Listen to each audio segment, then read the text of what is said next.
Good morning, guys. This is Sadiq Bloch, and you're watching your own channel, Unique English Solutions. Guys, શું તમે જાણો છો દુનિયાની અંદર બે પ્રકારના વ્યક્તિઓ હોય છે. એક તો કે જીવવા માટે ખાય છે અને બીજો તો કે ખાવા માટે જીવે છે. એ જીવે છે જેટલા માટે, બરાબર, કે ખાઈ શકે. રાઈટ. સો આજે આપણે એવા જ એક વ્યક્તિ વિશે ચર્ચા કરવા જઈ રહ્યા છીએ કે જે પોતે પણ, બરાબર છે, ખાવા માટે જ જીવે છે. લેસન આપણો બીજો યુનિટ, પીટર ધ ઈટર, એટલે કે ખાનાર પીટર, બરાબર છે, ખાવાવાળો પીટર.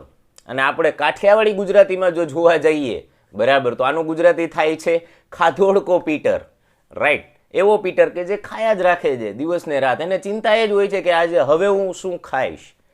તો એની એક સ્ટોરી, બરાબર છે, લેસનની અંદર દીધેલી છે. પીટર ઉર્ફ મોટું, બરાબર, એનું હુલામણું નામ મોટું હોય છે. એ ડૉક્ટર પાસે જાય છે અને એના પ્રોબ્લેમ્સ કઈ રીતે એ બયાન કરે છે, એ આખો લેસન છે. બરાબર, થોડોક ફની છે, મજા પણ આવશે, આનંદ પણ આવશે. સો લેટ્સ રીડ મોરનું second unit, Peter the eater. Without wasting time, let's get started. Here we go. Once Motu goes to a doctor and complains that he has stomach ache. ઘણા લોકો આને સ્ટમચ વાંચે છે. Stomach નથી, stomach છે. Stomach મતલબ પેટ અને એક, એક મતલબ થશે દુખાવો. બરાબર, આ એચ નથી, બરાબર, ACHE, એચ નથી, ઇટ ઇઝ એક. સ્ટમક એક એટલે કે પેટનો દુખાવો. વન્સ એટલે એક વખત. મોટું goes to a doctor. મોટું જે છે ઉર્ફ પીટર, બરાબર છે, મોટું ઉર્ફ પીટર એટલે કે આ જે પીટર છે, મોટું છે, તે એક વખત ડોક્ટર પાસે જાય છે. એન્ડ કમ્પ્લેન્સ, અને ફરિયાદ કરે છે, દેટ, કે હી હેઝ સ્ટમક એક, કે તેને પેટનો દુખાવો છે. ધ ડોક્ટર ઇન્ક્વાયર્સ ઓફ હિમ, એટલે કે ડોક્ટર તેની પૂછપરછ કરે છે, પીટરની પૂછપરછ કરે છે, મોટુંને સવાલ કરે છે. હવે એ સવાલ જવાબની આખી શ્રેણી હાર નીચે મુજબ છે. ડોક્ટર આસ્ક, હેલો મોટુ, હાઉ આર યુ? સૌથી પહેલા ફોર્મલી કેમ છો, કેમ નહીં, બરાબર છે, આવો પ્રશ્ન પૂછ્યો. હેલો મોટુ, કેમ છે? How are you? Motu said, not so well sir, એટલે કે એટલી બધી મજા નથી સર. નોટ સો વેલ એટલે કે ખૂબ જ મજા નથી, બરાબર છે, થોડીક તકલીફ છે. Doctor ask, what is wrong with you મોટુ? એટલે કે તને શું થયું છે મોટું? What is wrong with you મતલબ કે તને શું તકલીફ છે અથવા તો તને શું થયું છે મોટું? મોટું said, sir, I have severe stomach ache. Severe મતલબ અસહ્ય, તીવ્ર, ખૂબ જ. સ્ટમક એક છે, બરાબર, એટલે કે પેટનો દુખાવો છે, સહન ન કરી શકાય તેવો અસહ્ય પેટનો દુખાવો મને છે. આવું મોટું એ કહ્યું. Doctor ask, what did you it last night? એટલે કે તે ગઈ રાત્રે શું ખાધું હતું? વોટ ડીડ યુ ઈટ સાદા ભૂતકાળનું વાક્ય છે, રાઈટ, એટલે કે તે ગઈકાલે રાતના શું ખાધું હતું? મોટું સેડ, સર, આઈ ટુક ઓનલી 3 સેન્ડવિચીસ. હવે એની ખાવાની જે બધી વેરાયટીઝ છે, બરાબર, એને કાઉન્ટ કરજો. એ શું ખાય છે, કેટલું ખાય છે અને ક્યારે ખાય છે. રાઈટ, મજા આમાં જ છે. તો કહે છે મોટું, સર, આઈ ટુક ઓનલી 3 સેન્ડવિચીસ. જે આપણા માટે આખું ભાણું હોય, 3 સેન્ડવિચ ખાય એટલે તો આપણે ભયો થઈ જાય. રાઈટ, મોટું એવું કહે છે, શબ્દો ઉપર ગૌર કરો. I took only 3 sandwiches. માત્ર મેં 3 જ સેન્ડવિચ ખાધી છે. રાઈટ, જઈએ. Doctor ask, at what time? કેટલા વાગે? મોટું સેડ, એટ 10 o'clock, એટલે કે અંદાજિત 10 વાગ્યાકોર, બરાબર, 10 વાગ્યે મેં 3 સેન્ડવિચ ખાધી હતી. Doctor ask, why so late? એટલે કે આટલું મોડું કેમ? વાય એટલે શા માટે, અને સો લેટ એટલે કે આટલું બધું મોડું શા માટે? Motu said, because there were some guests at my home and my mother prepared dosa first for them. હવે મોટું એ જવાબ દીધો, એટલે કે મોડું એટલા માટે થયું, બીકોઝ, કારણ કે, there were some guests at my home, એટલે કે અમુક મહેમાનો મારા ઘરે આવ્યા હતા. થોડાક મહેમાનો, some guest એટલે કે થોડાક મહેમાનો મારા ઘરે હતા. And my mother prepared dosa first for them. અને સર્વપ્રથમ મારા મમ્મીએ તેમના માટે એટલે કે મહેમાનો માટે ઢોસા તૈયાર કર્યા અથવા તો ઢોસા બનાવ્યા હતા.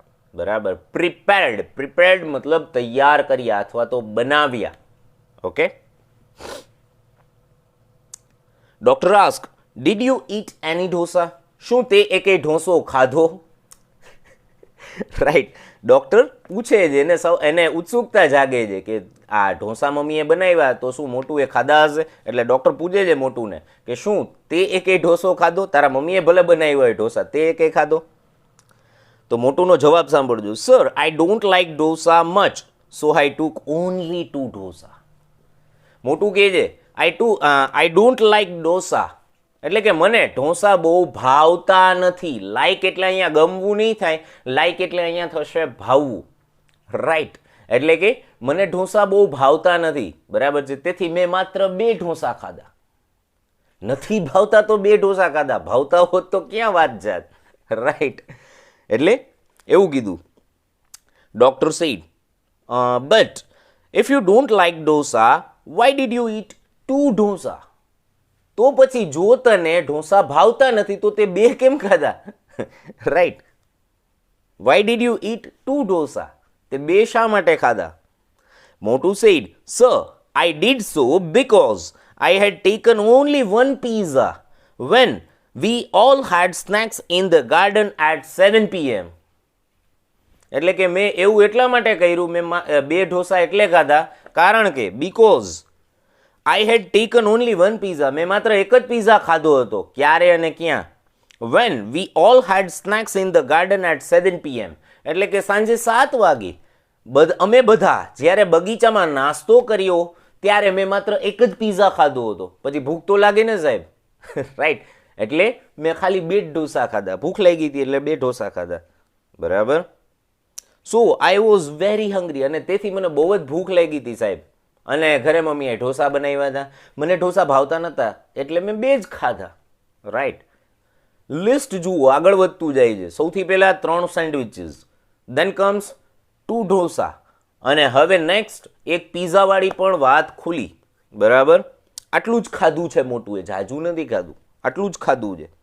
સો આઈ વોઝ વેરી હંગ્રી, હું ખૂબ જ ભૂખ્યો હતો. Doctor, what? Had you taken 1 pizza before you had dosa? એટલે કે તે ઢોસા ખાધો એની પહેલા તે એક પિઝા પણ ખાધો હતો. શું વાત કરસ તું? હેડ યુ ટેકન પૂર્ણ ભૂતકાળનું વાક્ય છે. શું તે ખાધો હતો? અહીંયા ટેક મતલબ લેવું નહીં થાય, અહીંયા ખાવું થશે. એટલે કે હેડ યુ ટેકન શું તે ખાધો હતો? 1 pizza એટલે કે શું તે એક પિઝા ખાધો હતો? બિફોર યુ એટ ઢોસા એટલે કે તે ઢોસો ખાધો એની પહેલા એક પિઝા ખાધો હતો? શું વાત કરસ? Motu said, yes sir. હા સર, સાચી વાત છે.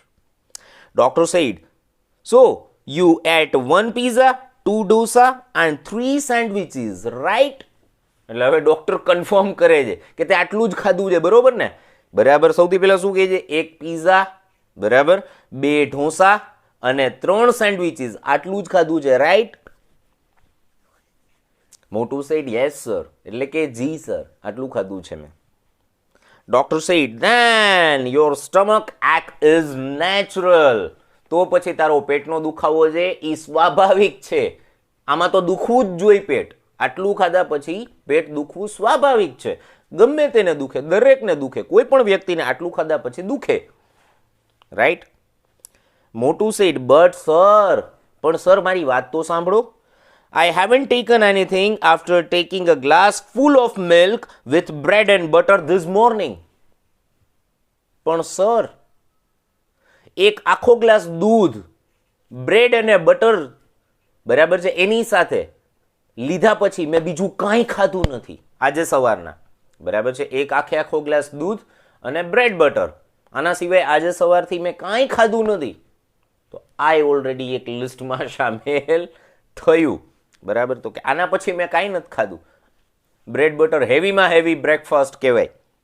Right? Doctor said, milk with bread and butter એટલે કે બ્રેડ અને બટર સાથે દૂધ. ઓહ મોટું, I will go mad and hit you if you speak anything now. એટલે કે અરે મોટું, હું ગાંડો થઈ જઈશ, બરાબર, આઈ વિલ ગો મેડ, હું પાગલ બની જઈશ, એન્ડ હિટ યુ, અને તને મારીશ પણ, ઇફ યુ સ્પીક એનીથિંગ નાઉ, હવે જો તું કાંઈ પણ બોલ્યો તો હું તને મારીશ પણ ખરી. Okay, tech this medicine and go અવે, એટલે કે આ દવા લઈ લે અને તું જા, અહીંથી જા, રાઈટ. હવે તું કાંઈ બોલતો નહીં. હવે દવા દીધી તો પણ આપણા મોટુભાઈની ક્યુરિયોસિટી જુઓ, એની જિજ્ઞાસા જુઓ, જાણવાની અને શીખવા બાબતની. છતાંય પૂછે છે. મોટું કહે છે થેન્ક યુ સર, તમારો આભાર સર. મોટું કેટલો વિવેકી છે જુઓ. Sir, should I eat anything before I take this medicine, એટલે કે હું આ દવા લઉં એની પહેલા શું મારે કંઈ ખાવું જોઈએ? રાઈટ, હજી એને ખાવાની જ લપ છે. રાઈટ, એને ચિંતા જ છે કે આ દવા લીધા પહેલા ને લીધા પછી મારે હું કાંઈ ખાઈ શકીશ કે નહીં. રાઈટ, એટલે કે શુડ આઈ ઈટ એનીથિંગ, એટલે કે શું મારે ખાવું જોઈએ? Before I take this medicine, એટલે કે આ દવા લઉં એની પહેલા શું મારે કાંઈ નાસ્તો કે એવું કાંઈ ખાવું જોઈએ, બરાબર. Will it be harmful if I take it on a hungry stomach, એટલે કે જો આ દવા હું ભૂખ્યા પેટે લઉં તો શું તે નુકસાન કરશે? Right, will it be harmful, harmful મતલબ નુકસાનકારક, નુકસાનદેહ. એટલે કે જો હું if I take it on hungry stomach, એટલે કે જો હું ભૂખ્યા પેટે, હંગ્રી સ્ટમક મતલબ ભૂખ્યા પેટે, જો હું તેને ભૂખ્યા પેટે લઉં તો શું તે નુકસાનકારક થશે? The doctor looks at Motu angrily and Motu quickly goes out of the room. હવે શું, હવે કાંઈ ડોક્ટર કાંઈ નથી બોલતો. ડોક્ટર ખાલી એક એક્સપ્રેશન આપે છે, અને એ એક્સપ્રેશન હોય છે ખારનો. ગુસ્સો તો આપણે કાઠિયાવાડી ભાષામાં ગુસ્સાને ખાર કહે છે. ખારથી જોયું એણે મારી તરફ, બરાબર. તો ડોક્ટર હવે એને ટૂંકમાં કહે ને એની આંખો એકદમ લાલ છે ને ખારથી મોટું તરફ જોવે છે. આમાં મોટુને એના બધા જવાબ મળી ગયા, રાઈટ. એટલે કે ડોક્ટર લુક્સ એટ મોટું એંગ્રીલી, એટલે કે ગુસ્સાથી ડોક્ટર છે તે મોટું તરફ જોવે છે. એન્ડ મોટું ક્વિકલી, અને મોટું તરત જ, ક્વિકલી એટલે તરત જ, goes out of the room, અને મોટું તરત જ રૂમની બહાર ચાલ્યો જાય છે. રાઈટ, એટલે કે બસ હવે ડોક્ટરને ઝાઝા છેડા દેવાઈ ગયા. સો આ હતા આપણા પીટરભાઈ, બરાબર છે. પીટર ધ ઈટરભાઈ, ખાનાર પીટર, ખાધોડકા પીટર, બરાબર. સો ઇન ફ્યુચર, બરાબર છે, આપણે બંને લોકો મળશું જ્યારે પીટરભાઈની સાથે કંઈ પણ મીટિંગ હશે ત્યારે હું તમને ઇન્ફોર્મ કરીશ. એની પાસેથી ખાવા પીવાની અમુક સારી એવી ટિપ્સ પણ લેશું. So guys, this was the entire lesson. આ હતો આખો લેસન. મજા પડી હોય તો લાઈક જરૂર કરજો, અને જો તમે ચેનલ પર નવા છો તો સબસ્ક્રાઇબ કરવાનું જરૂર ભૂલતા નહીં, અને બાજુમાં બેલ આઇકન પણ પ્રેસ કરી દેજો, બરાબર, કે જેથી તમને અપકમિંગ વિડીયોઝના નોટિફિકેશન્સ મળતા રહે. So this much is enough for today. આજ માટે આટલું કાફી. બાકીનું the day after tomorrow. Till then, hasta la vista. Have a nice day.